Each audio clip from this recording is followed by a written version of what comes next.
Namaste, aloha. Welcome to my Krishna Katha class again. My name is Janapati Das.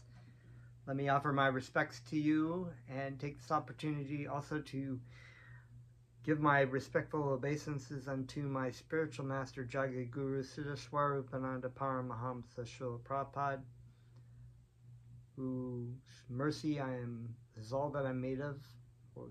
I have only the ability to discuss anything about Krishna through his mercy only.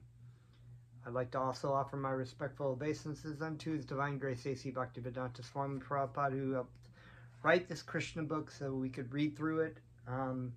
Happy Janmashtami is coming up on Monday, the appearance day of Sri Krishna. So this is a very wonderful and auspicious time. Take this opportunity to hear more about Krishna's pastimes. I do have most of the Krishna book on videos on my YouTube channel, so you can go in there and watch the videos in different classes. But the most wonderful prime benediction and sacrifice for this age is the Sankirtan Yajna. So we'll hear and chant Krishna's names together. I'm going to chant, and feel free to join along.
Srimate Bhakti Vedanta Swami Nitiname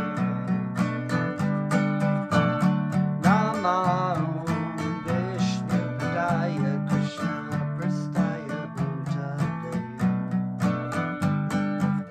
Srimate Bhakti Vedanta Swami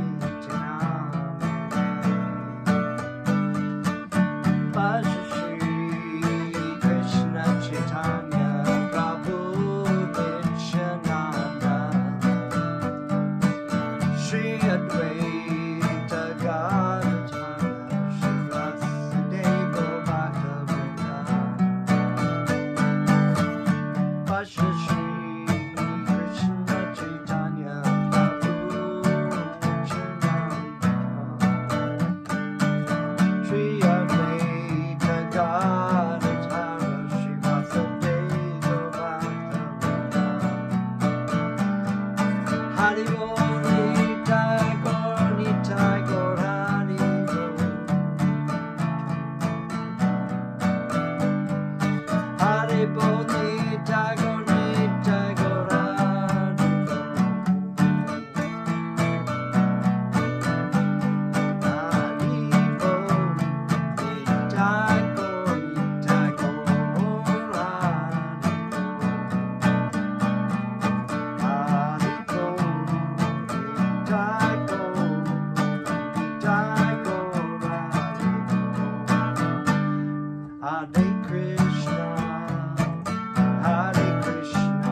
Haribo. I was born in the darkness of ignorance, and my spiritual master opened my eyes. With the torch of knowledge, I offer my respectful obeisances unto them.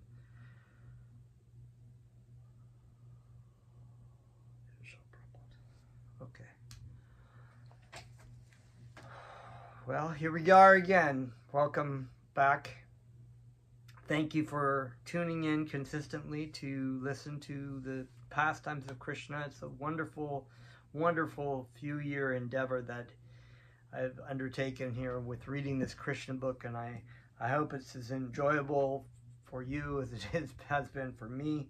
We are going to continue reading through the prayers by the personified Vedas. We're towards the latter part, maybe 90% through.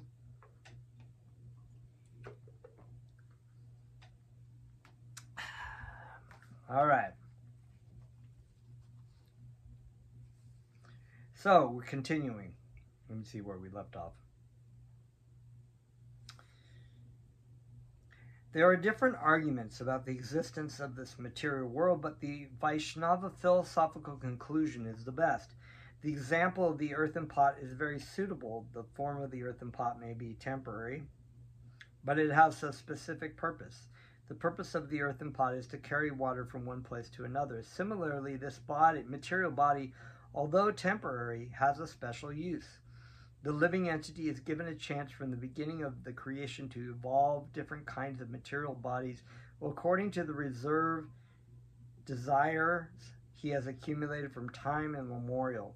The human form of body is a special chance in which the developed form of consciousness can be utilized. So there are 8,400,000 species of life. And only in the human form of life can we come to understand who we really are and what the purpose of our life is. Because in other forms of life are in different degrees of modes of ignorance and passion, and or only focused on eating, sleeping, mating, and defending, whereas the human, while having the propensities to eat, sleep, mate, and defend, also has a very wonderful sixth propensity, and that is the ability to inquire into why they're suffering and what the purpose of life is.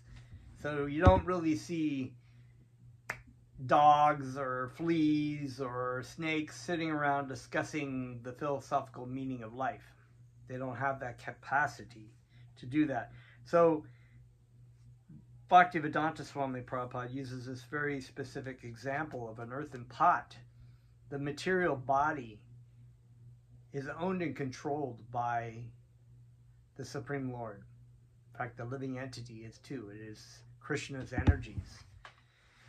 And therefore, the purpose of the use of the material body is not to try to find some kind of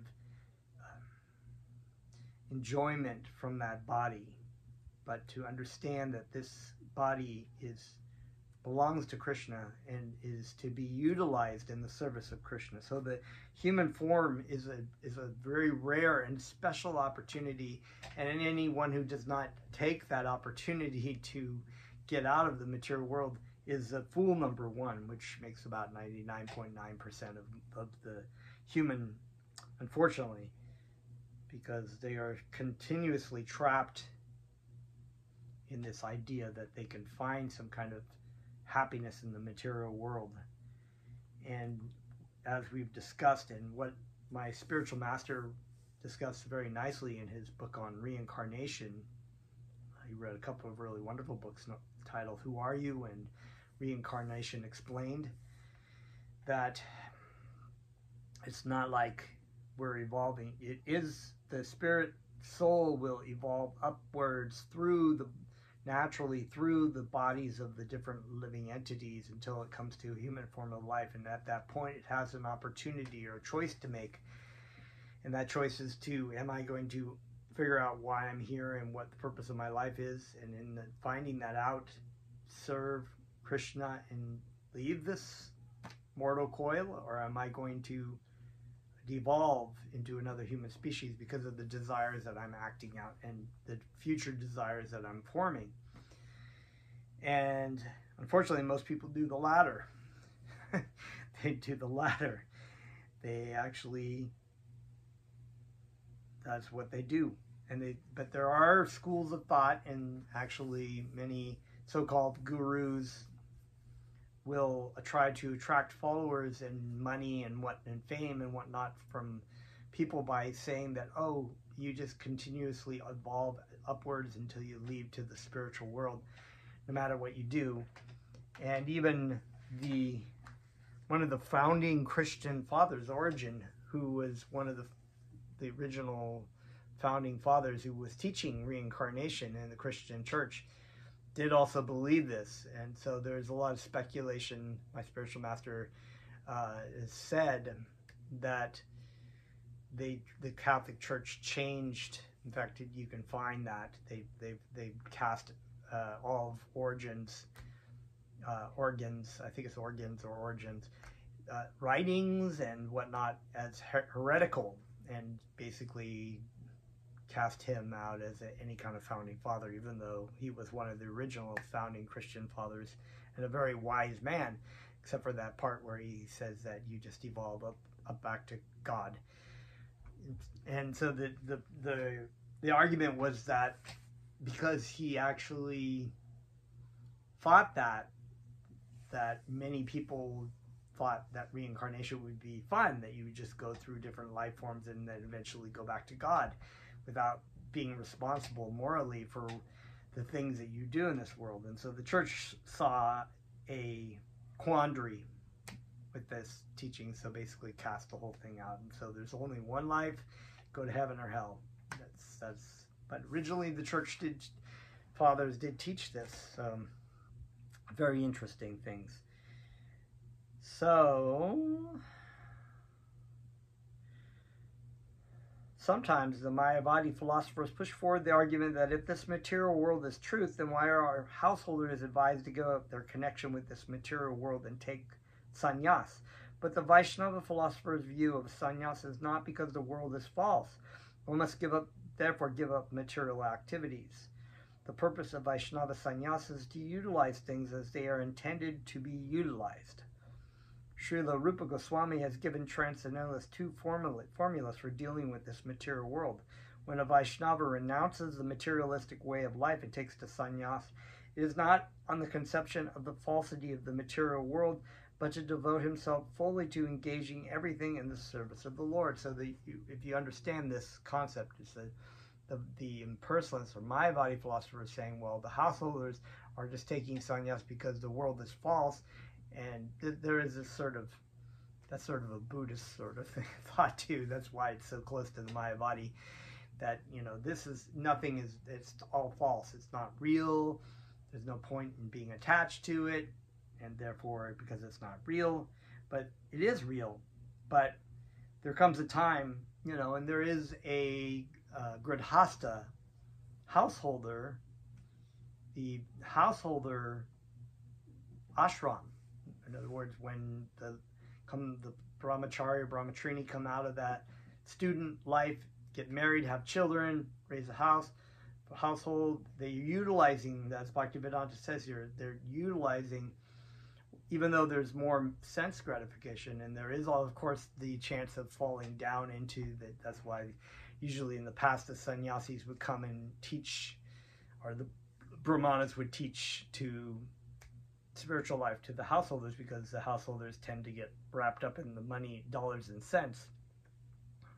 But it is something that can be utilized. So you're utilizing the education of your children, or utilizing your time and your money to contribute to sannyasis or people who are not married but they're preaching Krishna consciousness. So that was the point of this.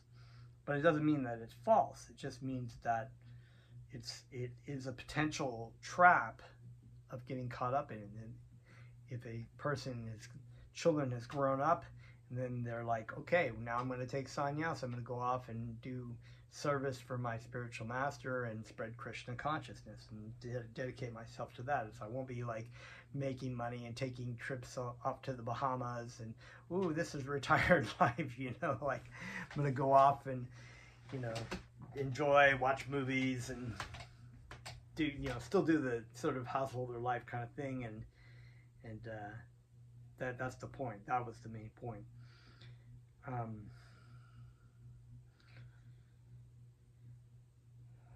When a Vaishnava renounces the materialistic way of life and takes to sannyasa, it is not to the conception of the falsity of the material world to devote himself fully to engage everything in the service of the Lord. Srila Rupa Goswami therefore gives this formula: one should be unattached to the material world because the material attachment is meaningless. The entire material world, the entire cosmic manifestation, belongs to God, Krishna. Therefore, everything should be utilized for Krishna, and the devotee should remain unattached to material things. So you can be utilizing things and at the same time not be attached to it, understanding that these things can come and go very easily. Krishna has given you an opportunity to have money, or Krishna has given you an opportunity to have a house to stay in so that you can do what you need to do. And the very good example of this are some of the kings that I've talked about in the past, like Maharaj Parikshit or Maharaj Ambarisha, or who else was there? There was Yudhisthira. Some of these great rajas, they were so wealthy. They had so much wealth. You can't even compare. Not even Elon Musk or whoever those guys, Jeff Bezos, the wealthiest guys, Bill Gates. They're very wealthy, but they were like poor paupers compared to these kings who had so much wealth. I mean, basically kingdoms, other countries and kingdoms would be giving alms and giving charity to the emperor Yudhisthira, or these different emperors, as their sort of like tax, as taking shelter under this Raja. So the kind of wealth that these kings had was so amazing. Yet, when it was time to, or if they had to, in these certain stories like the Ramayana, where Lord Rama goes off to the forest, or the Pandavas go off to the forest, or they basically strip down to their loincloth and they leave everything and they go off to the forest to meditate. And that's the unattached, like, okay,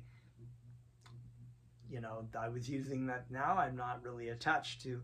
And there's another really amazing story in the Mahabharata, when Dhritarashtra, the blind king, he had done so many terrible things, and yet at the end of the battle of Kurukshetra, Maharaj Yudhisthira and the Pandava brothers were so compassionate to them. They were so humble. They allowed him to stay in their house, even though their son, he and his sons had tried to kill their nephews for so many times, or their cousins, and yet he kept staying there. And Vidura, the brother of Dhritarashtra, the half brother actually, who is a great saint, finally came. He'd been trying to talk sense into his brother for years, and he came back and he said, would you look at yourself? Your body is falling apart. You're here only because of the mercy of Yudhisthira. You're staying attached to this whole kingdom as if it's still yours, as if you can still enjoy it. And you should go off to the forest. You should meditate on Krishna in your heart like yogis do. And at that point, Dhritarashtra realized that and finally had like a light bulb go off in his head, because he was like falling. He was really old. He was falling apart. He was just basically staying in this kingdom, pretending to still be the king. So this entire material world, okay, so therefore everything should be utilized for Krishna, and the devotee should remain unattached to material things. This is the purpose of a Vaishnava sannyas. A materialistic sticks to the world for sense gratification, but a Vaishnava sannyasi, although not accepting anything for his personal sense gratification, knows the art of utilizing everything for the service of the Lord. And this world has dangers at every step, and the reality is that youth and beauty and money and things that you might have right now are so easily taken away so quickly. And even if you are able to stay in this body for 40, 50, 60 years more, the money starts to go away, or the looks the looks definitely go away. The body starts to fall apart. The things that you used to be able to do, your mind is not even, there anymore. It's just everything starts to fall apart. So there's no real reason to stick to things and try to hope for sense gratification. And there's a wonderful story in there. Also, another story in the Vedas about a spiritual master trying to teach his disciple